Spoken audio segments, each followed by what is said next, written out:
بسم اللہ الرحمن الرحیم الحمدللہ رب العالمین والصلاة والسلام علی سید الانبیاء والمرسلین وعلی آلہ الکرام واصحابہ العظام اجمعین۔ آن سیدۃ النساء بعصمت تنہا مخدوم بکائنات مرد و زنہا ام حسنین و بنت خیر البشر است زہرا رضی اللہ تعالی عنہا۔ اور کاغذ پہ پہلے سورہ مریم کا دم کروں، پھر فاطمہ کی عفت و عصمت رقم کروں۔ لفظ لفظ نور اور حرف حرف روشنی سے آراستہ نور قرآن کے ساتھ طاہر بخاری آپ سے مخاطب ہے۔ ناظرین، آج 3 رمضان المبارک ہے۔ اس کائنات ارضی میں جہاں جہاں اسلام کی حقانیت اور نور ہے، اور جس جس گھرانے میں ایمان اور ایقان کی روشنی ہے، ان پر لازم ہے کہ وہ آج مخدومہ کائنات سیدۃ النساء اہل الجنہ حضرت فاطمۃ الزہراء رضی اللہ تعالی عنہا سلام اللہ علیہا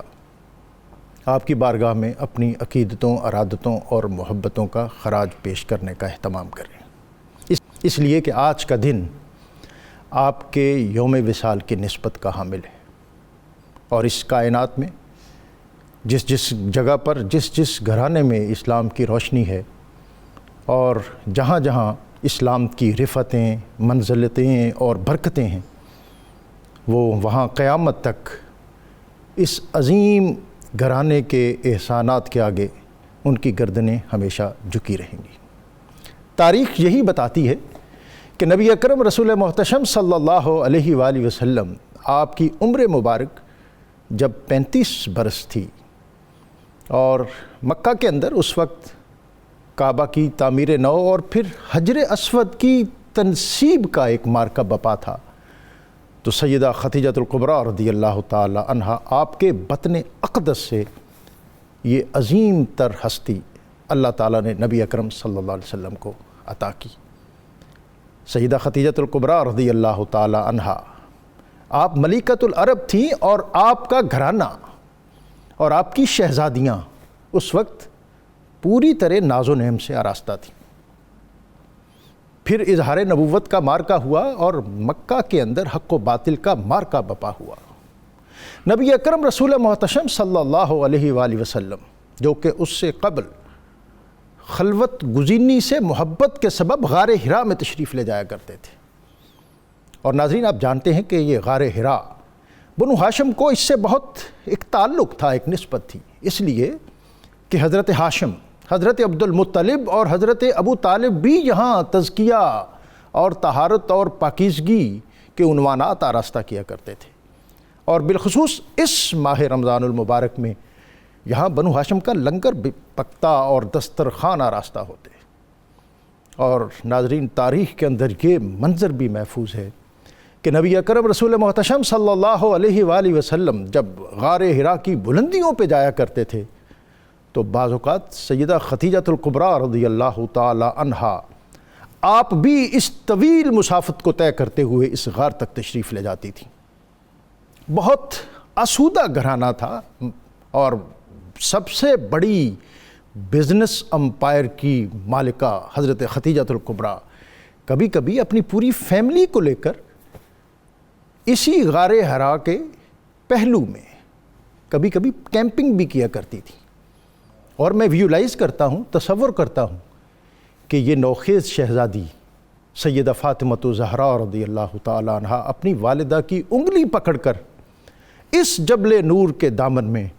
اپنے بابا کے ساتھ تشریف لے جایا کرتی ہوں گی۔ پھر اسی حرا کی بلندی سے وہ جو حالی نے کہا کہ اتر کر حرا سے سوئے قوم آیا اور ایک نسخہ کیمیا ساتھ لایا، وہ جو آنکھیں راستوں میں بچھتی تھیں، ان لوگوں نے پھر نظریں پھیریں، اور مکہ کی سرزمین تنگ ہوئی، اور ناظرین تاریخ نے پھر یہ منظر بھی دیکھا کہ سیدہ فاطمۃ الزہراء جس عظیم خاتون کی انگلی پکڑ کر غار حرا تک جاتی تھیں، جب مکہ کے 10 سال مشقت آمیز 10 سال اور پھر شب ابی طالب کی وہ مشقتیں برداشت کر کے اس گھاٹی سے باہر آ رہی تھی تو پھر وجود میں اتنی سکت نہیں تھی کہ وہ اپنے قدموں پر چل کے باہر آتی۔ آج اس شہزادی یعنی سیدۃ النساء اہل الجنہ حضرت فاطمہ الزہراء رضی اللہ تعالی عنہا، ان کے کندھے کا سہارا لے کر آپ صحن مکہ میں اتر رہی تھی۔ یہ وہ عظیم گھرانہ ہے کہ جو اقبال نے کہا تھا کہ چمی گویم مسلمانم بلرزم کے دانم مشکلات لا الارا۔ ہم نے یہ شعر صرف سن رکھا ہے، لیکن اس شعر اور اس کے دوسرے مصرے کا جن ہستیوں پر عملی ورود ہوا ہے اور جنہوں نے اس کو جھیلا ہے، ان میں سر فہرست سیدہ خدیجۃ الکبریٰ رضی اللہ تعالی عنہا کے ساتھ آپ کی اولو العزم اور جلیل القدر صاحبزادی مخدومہ کائنات سیدہ فاطمہ الزہراء سلام اللہ علیہا رضی اللہ تعالی عنہا۔ میرا سلام عقیدت ہے اس گھرانے کو، حسین پال کے جس نے دیا زمانے کو۔ آج ہم اس عظیم تر بارگاہ میں اپنی عقیدتوں، ارادتوں اور محبتوں کا نذرانہ پیش کریں گے اور یہ جاننے کی کوشش کریں گے کہ ان کا طرز زیست کیا تھا، ان کا اسلوب حیات کیا تھا، انہوں نے کس گھر میں، کس انداز میں اوائل زندگی میں ان کی گروتھ ہوئی،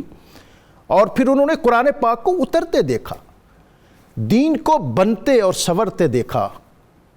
شریعت اور قرآن کے احکامات، ان کا عملی نفوذ اپنے بابا نبی اکرم رسول محتشم صلی اللہ علیہ وآلہ وسلم آپ کے وجود اطہر سے سیکھا۔ قرآن پاک کی مختلف آیات، اس کے ضمن میں آج ہم سیدہ کائنات مخدومہ کونین سیدہ فاطمہ الزہراء رضی اللہ تعالی عنہا، آپ کی شخصیت اور آپ کی اسوہ، اس سے روشنی حاصل کریں گے۔ اور ہمیشہ کی طرح ہمارا پینل بہت وسیع، مفتی محمد فاروق القادری صاحب، مفتی محمد اقبال چشتی صاحب، اور بارگاہ سیدہ کائنات میں سلام عقیدت پیش کرنے کے لیے آج ہمارے ساتھ یو کے سے ہمارے مہمان ہیں سید نعمان حسین شاہ جماعتی صاحب۔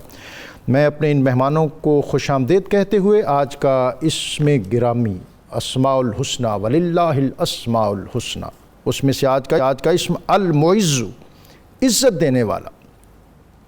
اس خاص اسم کی برکت یہ ہے کہ اس کا ورد کرنے والا مسلمانوں کے لیے عزت و کمال کا باعث ہوگا۔ آج تو مجھے یہ خواہش ہوئی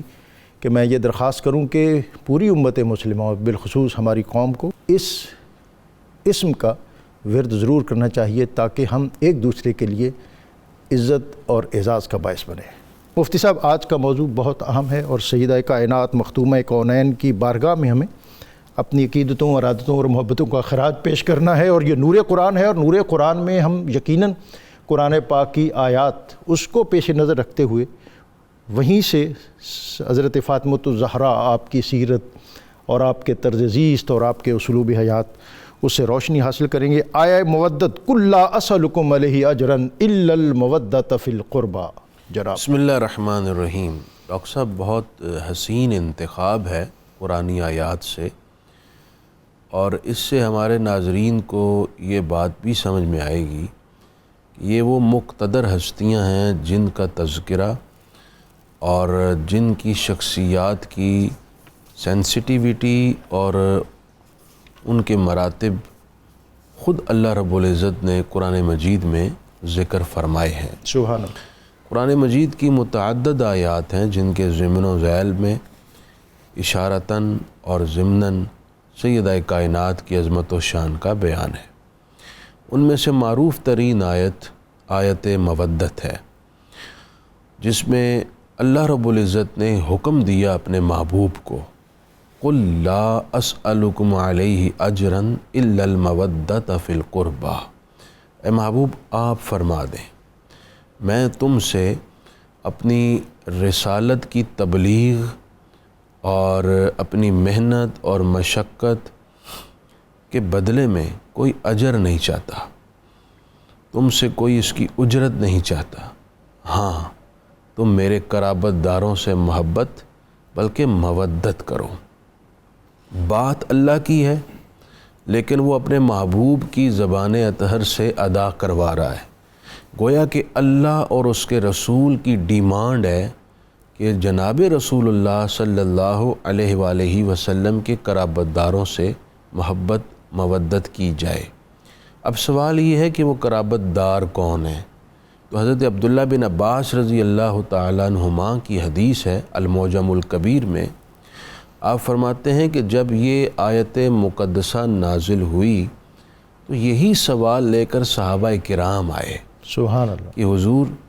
من قرابتک، آپ کے قرابت دار کون ہیں جن سے محبت سے بھی اگلے درجے یعنی مودت کا حکم ہمیں دیا گیا؟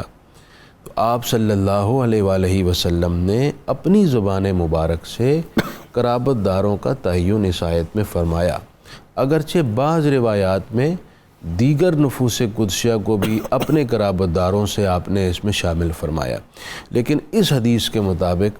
اس وقت آپ نے فرمایا کہ یہاں پر اس آیت میں جن قرابت داروں سے مودت کا ذکر ہے اس میں میری لخت جگر فاطمہ زہرا ہے، میرے داماد علی مرتضیٰ ہیں، حضرت سیدنا حسن اور سیدنا امام حسین رضوان اللہ تعالی علیہم اجمعین، یہ سب حضرات وہ قرابت دار ہیں جن سے مودت کا حکم اس آیت میں دیا جا رہا ہے۔ ڈاکٹر صاحب یہاں دو باتیں اور بڑی امپورٹنٹ ہے،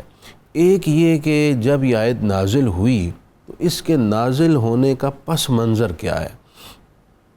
صحابہ اکرام نے دیکھا کہ حضور کی زندگی اختیاری فقر میں گزرتی ہے، آپ نے دنیاوی آسائشوں کو جمع کرنے پر کوئی توجہ نہیں دی، بلکہ آپ کی زیادہ توجہ تبلیغ رسالت پر ہے، تو ہمیں خدمت کرنی چاہیے۔ صحابہ اکرام نے آپس میں کنٹریبیوشن کر کے کچھ اموال جمع کیے اور خدمت رسالت میں پیش کیے۔ سرکار کریم علیہ السلام نے پوچھا یہ کیا ہے؟ انہوں نے اس کی غرض و غایت عرض کی۔ اس موقع پر آپ صلی اللہ علیہ وسلم نے انہیں منع فرمایا اور یہ اموال ان کو واپس کر دیے، اور آپ نے فرمایا کہ مجھے میری تبلیغ رسالت، میری مشقتوں پر تم سے اس طرح کی کوئی اجرت اور خدمت نہیں چاہیے، تم میرے قرابت داروں سے محبت کرنا۔ مفتی صاحب اس کو پریورٹی لگا دو، اس کو ترجیح میں رکھو۔ ایمان کا جو بنیادی تقاضا ہے وہ اہل بیت کی محبت، اس کا ایک ذکر ہے، اور مودت کیا ہے؟ محبت سے اگلا درجہ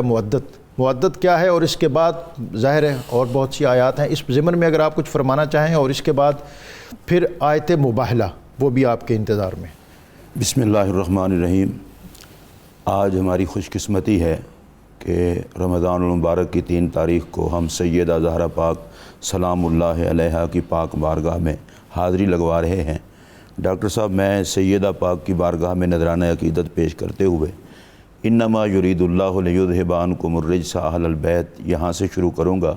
اس کی ایک خاص وجہ ہے، حضرت شیخ عبدالحق محدث دہلوی رحمۃ اللہ تعالی علیہ آپ فرماتے ہیں کہ یہ آیت جب بھی پڑھی جاتی ہے تو فوراً ذہن جن ذوات قدسیہ کی طرف جاتا ہے وہ حضرت مولا مرتضیٰ، حضرت سیدہ زہرا پاک، امام حسن پاک اور امام حسین پاک ہیں رضی اللہ تعالی عنہم اجمعین۔ اور پھر دوسری بات یہ ہے کہ اللہ تبارک و تعالیٰ کا ارادہ ہے کہ نبی کے گھر والوں کو ہر قسم کے رجس سے پاک رکھے، تو اللہ کا ارادہ ازلی ہے۔ حضور داتا گنج بخش رحمۃ اللہ تعالی علیہ فرماتے ہیں ان حضرات کو ازلی طہارت حاصل ہے۔ سبحان اللہ۔ تو جن حضرات کو ازلی طہارت حاصل ہو ان کے لیے سوچ میں کبھی طہارت کے علاوہ دوسرا لفظ نہیں آ سکتا۔ سبحان اللہ۔ پھر حضرت سیدہ زہرا سلام اللہ علیہا کو یہ اعزاز بھی حاصل ہے کہ آپ کے والد گرامی وہ ہیں کہ جن کی طہارت کے کافر اور مشرک بھی قائل تھے۔ وہ کہتے تھے کہ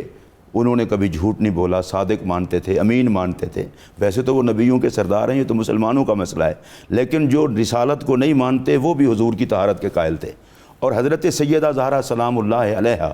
ان کی والدہ ماجدہ کو دور جاہلیت میں طاہرہ کہا جاتا ہے۔ سبحان اللہ۔ تو سبحان پھر حضرت خدیجۃ الکبریٰ دور جاہلیت میں ان کو وہ لوگ جنہیں طہارت کا بھی نہیں پتہ، خود مشرک نجس ہوں، وہ طاہرہ کہیں اور سرکار بھی طاہر ہوں، تو ان کی گود میں سیدہ زہرا پاک آئی ہیں۔ یعنی آپ ہی کا ایک جملہ جو آپ کہا کرتے ہیں کہ ابھی طہارت کا تصور بھی لوگوں کے ذہن میں نہیں تھا جب آپ کو اس سرزمین میں طاہرہ کہا جاتا ہے۔ طاہرہ کہا جاتا۔ اور پھر سیدہ زہرا پاک کا یہ بھی اعزاز ہے کہ ان کے شوہر نامدار مولا مرتضیٰ، ان کی ولادت خدا کے گھر میں ہوتی ہے، ان کی پرورش رسول اللہ کی گود میں ہوتی ہے، اور رسول اللہ علیہ الصلوۃ والسلام ان کی تربیت کرتے ہیں۔ تو سیدہ زہرا پاک کے تو سارے رشتوں کی عظمت کو جب ہم دیکھتے ہیں تو یہ بات کہنے پر قرآن و سنت کی روشنی میں بندہ مجبور ہو جاتا ہے کہ سیدہ زہرا تو ملکہ طہارت ہیں۔ واہ! اور پھر آپ دیکھیں کچھ چیزیں ہیں فطرتاً، مثلاً کچھ عورتیں ہیں وہ مہانہ مجبور ہوتی ہیں، کچھ اور عورتیں ہیں بچوں کو جنم دیتی ہیں مجبور ہوتی ہیں، معذور ہوتی ہیں۔ سیدہ زہرا پاک کو اللہ پاک نے کس قدر کرم سے نوازا ہے کہ وہ بچوں کو جنم بھی دیں تو نماز کوئی نہ چھوٹے،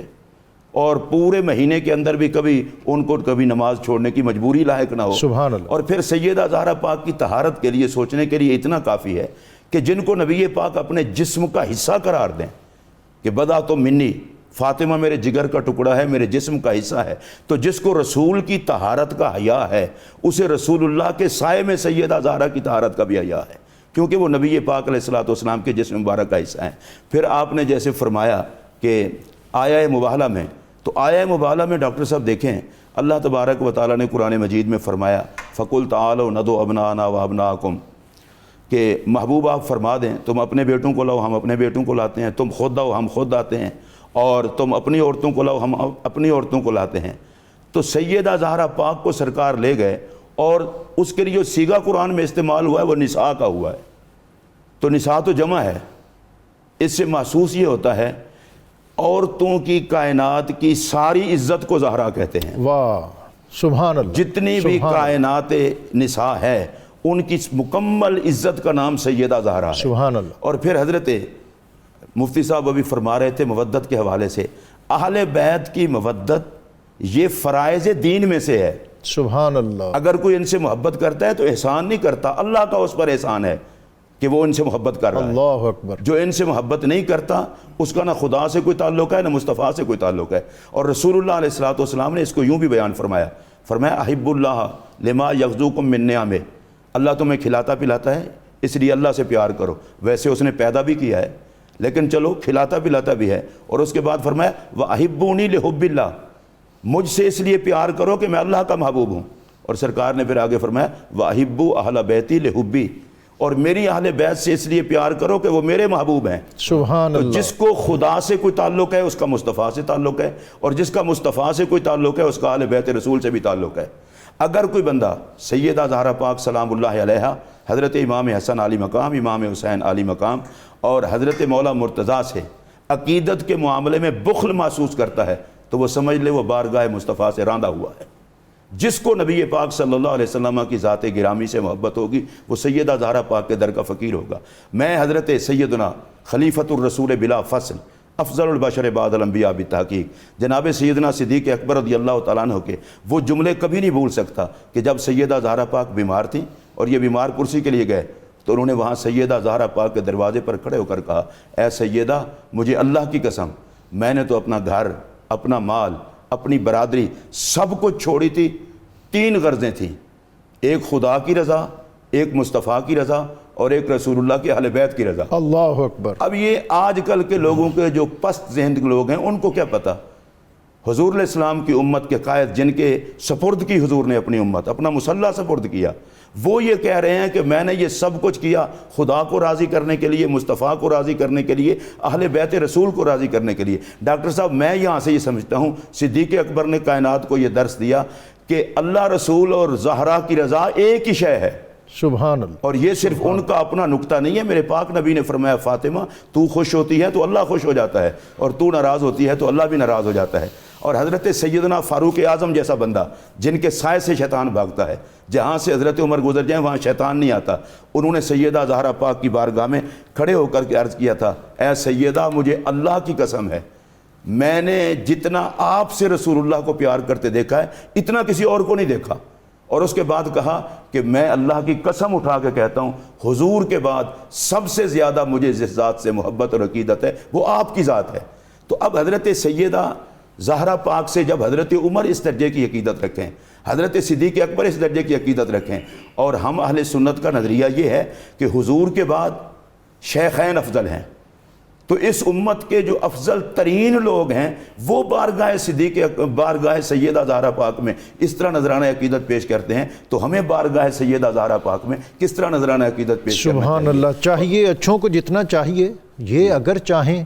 تو پھر کیا چاہیے. اس پر ہم مزید آپ سے ابھی باتیں کریں گے. نور قرآن میں آپ کو ایک مرتبہ پھر خوش آمدید.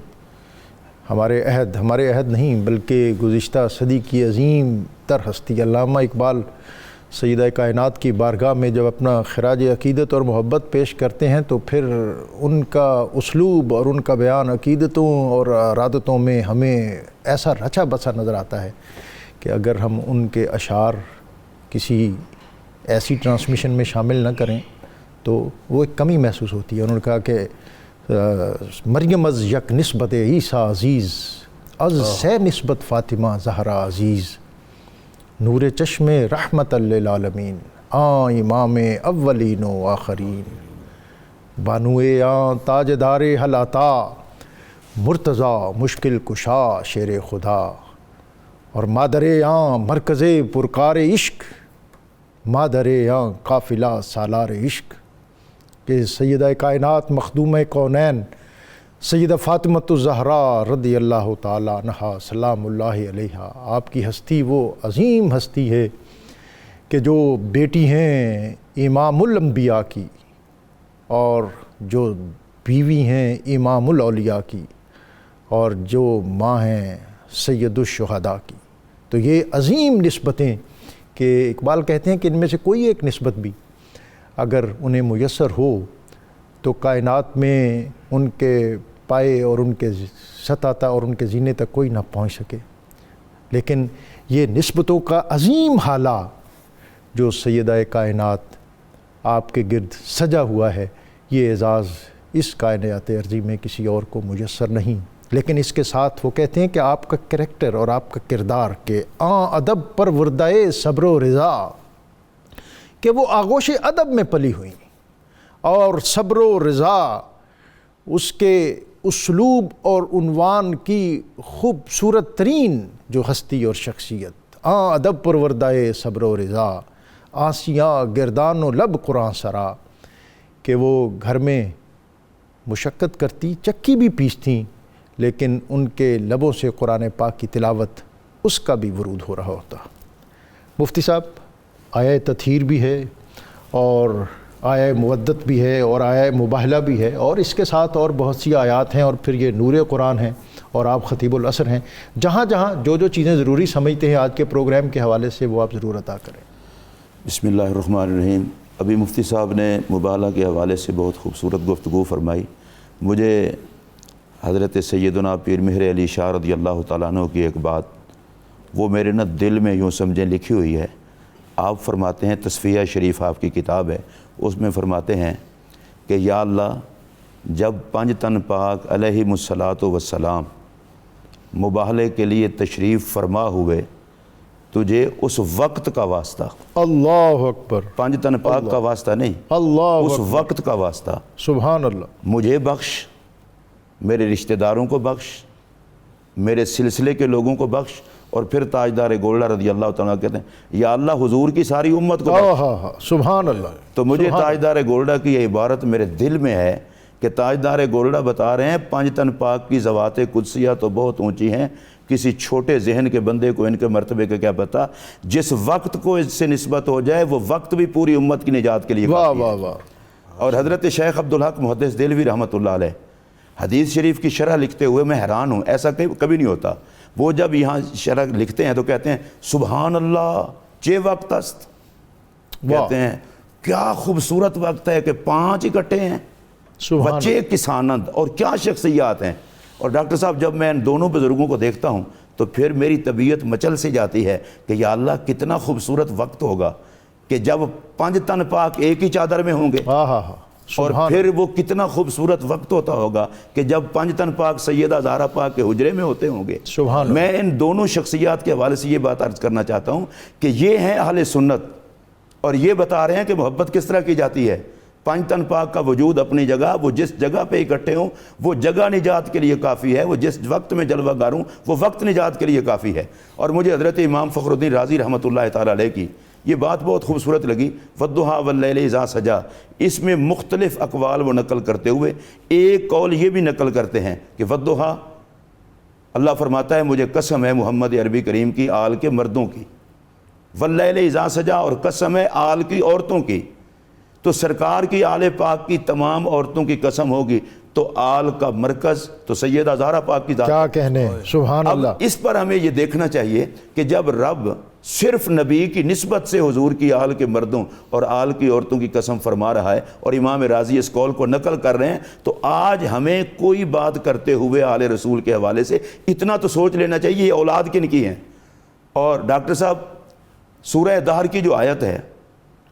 ایک دن سائل مسکین بن کے آتا ہے، ایک دن یتیم بن کے آتا ہے، ایک دن اسیر بن کے آتا ہے، اور مفسرین لکھا ہے کہ وہ جناب جبرائیل علیہ السلام تھے۔ میں اس پر صرف ایک بات عرض کروں گا، وضاحت میں نہیں جاتا۔ جناب جبرائیل جھوٹ بھی نہیں بولتے، اور جناب جبرائیل اسیر بھی نہیں ہیں، مسکین بھی نہیں ہیں، یتیم بھی نہیں ہیں۔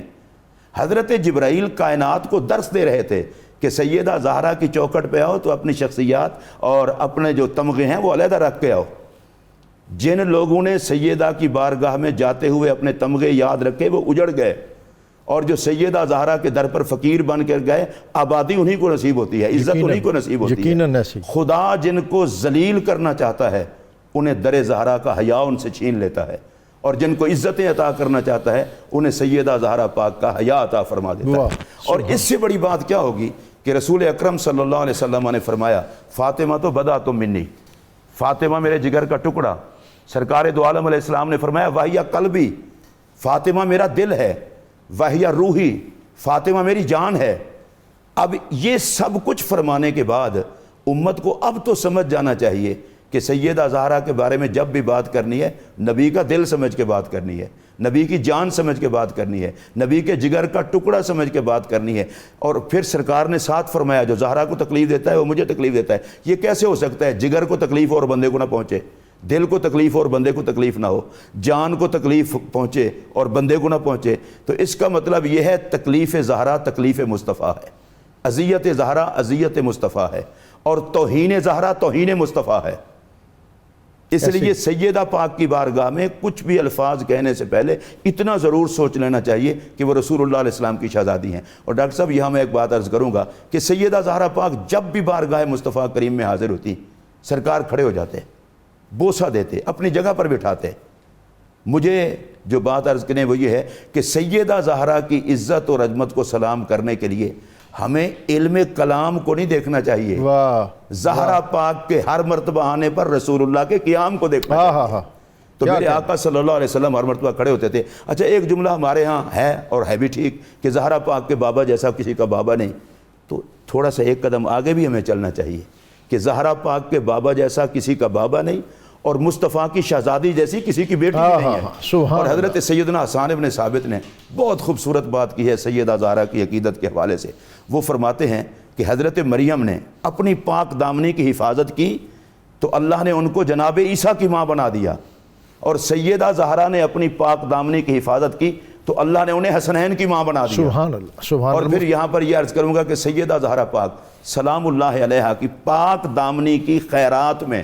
اولاد زہرا پر بھی جہنم کی آگ حرام ہے، اور محبین سیدہ زہرا پر بھی جہنم کی آگ حرام ہے۔ اللہ تو سیدہ زہرا پاک وہ سخیہ ہیں کہ ان کی آل پر بھی جہنم کی آگ حرام، ان کے نوکروں پر بھی حرام۔ میں تو ڈاکٹر صاحب یہی آج میسیج دینا چاہوں گا، خدا جن کو جہنم سے بچانا چاہتا ہے انہیں زہرا پاک کا نوکر اور محب بنا دیتا ہے، اور ہمیں کوشش کرنی چاہیے آقا کی ہر نسبت کا احترام کر کے خدا کو بھی راضی کریں، مصطفیٰ کو بھی راضی کریں۔ سبحان اللہ۔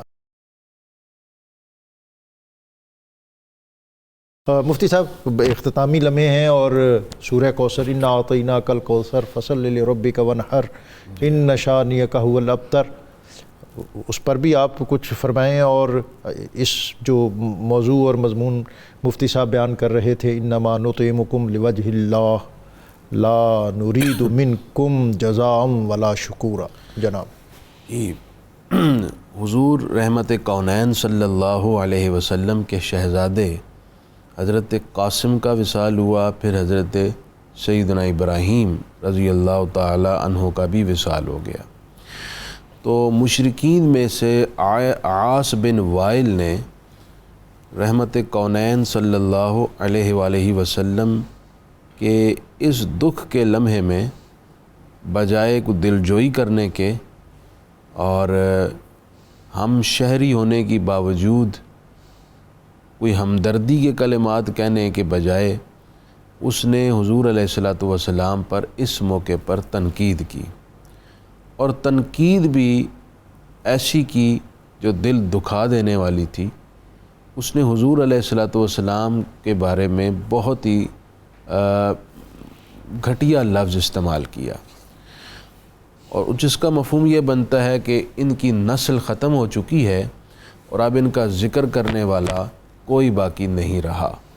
تو اللہ رب العزت نے اپنے محبوب کے دفاع میں، جیسا کہ اللہ کی یہ سنت ہے کہ جب اللہ کے محبوب علیہ السلام پر اعتراض ہوتا ہے، جواب اللہ رب العزت خود دیتا ہے۔ یہ قرآن مجید کا مزاج اور اسلوب ہے۔ اس موقع پر بھی اپنے محبوب کے دفاع میں اللہ تعالیٰ نے سورہ کوثر نازل فرمائی۔ سورہ کوثر جہاں بڑی مختصر ہے اور اس اختصار کی صورت میں بلا کی بلاغت اور کمال کا اعجاز ہے، جس صورت کے ذریعے تمام بلغاء کو چیلنج بھی کیا گیا، لیکن ایسی صورت بھی کوئی نہیں بنا سکا، اور وہ دم بخود رہے، دم بخود رہ گئے، نہ صرف اس کے کلمات کی ترتیب کے لحاظ سے بلکہ اس کے مضمون کے لحاظ سے بھی۔ تو اللہ تعالیٰ نے اس میں اپنے محبوب کو خوشخبری سنائی اور فرمایا کہ ان شانئک ھو الابتر، محبوب آپ کا تو ذکر جاری رہے گا، ہم نے آپ کو کوثر عطا کر دی، لیکن آپ کا جو دشمن ہے وہ ہر خیر سے محروم ہو گیا۔ نہ صرف عاص بن وائل محروم ہوا کہ عاص بن وائل کی جو اولاد تھی وہ ساری مسلمان ہو گئی، تو شرعی حکم کے اعتبار سے وہ مقطوع نسل ہو گیا، اور اس کے علاوہ بھی تاریخی شواہد اپنی جگہ موجود ہیں۔ آج تک جس نے بھی حضور صلی اللہ علیہ وآلہ وسلم کی توہین یا تحقیر کی، وہ لا ولد ہو کر مرا ہے، اس کی نسل ختم ہو گئی ہے، اس کا ذکر جاری نہیں رہا۔ اچھا، اس سورہ مبارکہ میں اللہ تعالیٰ نے محبوب علیہ الصلوۃ والسلام کو کوثر کی خوشخبری سنائی اور حضور علیہ الصلوۃ والسلام کو بتایا کہ آپ کا ذکر جاری رہے گا، اور اس ذکر کے اجراء کا اور آپ کی نسل کے اجراء کا جو ظاہراً اللہ تعالیٰ نے وسیلہ بنایا وہ یہ تھا کہ ہر باپ کی اولاد بیٹے سے جاری ہوتی ہے نسل، لیکن سرکار کریم علیہ السلام کی نسل مبارک اللہ تعالیٰ نے آپ کی شہزادی سیدہ کائنات سے جاری و ساری فرمائی۔ تو یوں اس سورہ مبارکہ میں سرکار کے نسل کے جاری رہنے کا جو ذکر ہے، اس کا مصداق چونکہ سیدہ کائنات ہیں، تو لہٰذا ہم یہ کہہ سکتے ہیں کہ یہ صورت مبارکہ اولی طور پر حضور کی شان میں، اور پھر سیدہ کائنات سیدہ فاطمہ زہرا سلام اللہ علیہا کی عظمت اور ان کی شان میں بھی ہے کہ ان سے حضور علیہ الصلوۃ والسلام کی اللہ تعالیٰ نے نسل جاری فرمائی۔ تو یہ بھی احسان ہے اس امت پر، اور جیسا کہ حدیث پاک میں ہے نا کہ حضور علیہ السلام نے فرمایا کہ میری اہل بیت اور قرآن ہمیشہ ساتھ رہیں گے، حتیٰ کہ حوض کوثر میں مجھ سے آ ملیں گے۔ تو حضور علیہ السلام کا یہ جو فرمان ہے کہ میری اہل بیت اور قرآن ساتھ رہیں گے، تو یہ جو رہنا ہے یہ بھی سیدہ کائنات کے وسیلے سے ہے، کیونکہ قرآن بھی تا قیامت ہے، آل رسول بھی جاری و ساری رہے گی، تو اس کا ظاہری وسیلہ سیدہ کائنات بن رہی ہیں۔ سیدہ کائنات کا قرآن سے بڑا گہرا ربط اور تعلق تھا۔ آپ قرآن مجید کی بکثرت تلاوت فرماتی، جیسے علامہ نے لکھا نا آسیہ گردانوں لب قرآن سرا، کہ سیدہ کائنات اگر گھر میں چکی بھی چلا رہی ہوتی تھیں تو لب سے قرآن مجید کی تلاوت جاری رہتی تھی۔ اور حسنین کریمین خود روایت کرتے ہیں کہ رات شب بھر ہم اپنی والدہ محترمہ کے گرتے آنسو بھی دیکھتے اور ساتھ ساتھ ان کی زبان اطہر سے قرآن مجید کی تلاوت بھی سنا کرتے تھے۔ تو سیدہ کائنات کا ذوق تلاوت بہت بلند تھا۔ آج کی بچیاں جن کے لیے اقبال نے کہا کہ مادراں را اسوہ کامل بطول، اقبال چاہتے ہیں کہ اس امت کی بیٹیاں خواتین سیدہ کائنات کی کنیز بن جائیں، انہیں فالو کریں، ان کے نقش قدم پر چلیں، تو وہ اسی صورت ممکن ہے کہ سیدہ کائنات کی زندگی کو نہ صرف سٹڈی کریں بلکہ جو ان کے معمولات تھے ان کو اڈاپٹ کرنے کی کوشش کریں کہ وہ بحیثیت ماں کیسی تھی، بحیثیت بیٹی، بحیثیت بیوی، کیا کیا ان کے کردار تھے۔ تو اس کو اڈاپٹ کرنے سے میں سمجھتا ہوں ہماری خواتین وہ جواہر آبدار پیدا کر سکتی ہیں جنہوں نے اس امت کو اس دور میں زندہ کیا اور آج بھی احیاء دین کا اور ملت اسلامیہ کے ڈولتے ہوئے جو ہمارے کشتیاں ہیں ان کو سہارا اور سپورٹ اور یہ بہت اہم بات ہے، اور اس حوالے سے یقیناً جو قوم کے اور ملت کے خیر خواہ ہیں ان کے اندر ایک تشویش ہے جو کہ ایک فطری سی بات ہے کہ وہ اپنی نسل نو کو جن پگڈنڈیوں پر بھٹکتے ہوئے دیکھ رہے ہیں وہاں ان کی یہ فکر مندی لازم ہے۔ اور اس اعتبار سے آج کا ہمارا موضوع اور پھر آج کی ہماری ممدوح ہستی اور شخصیت ان کے اسوہ کو اپنے لیے،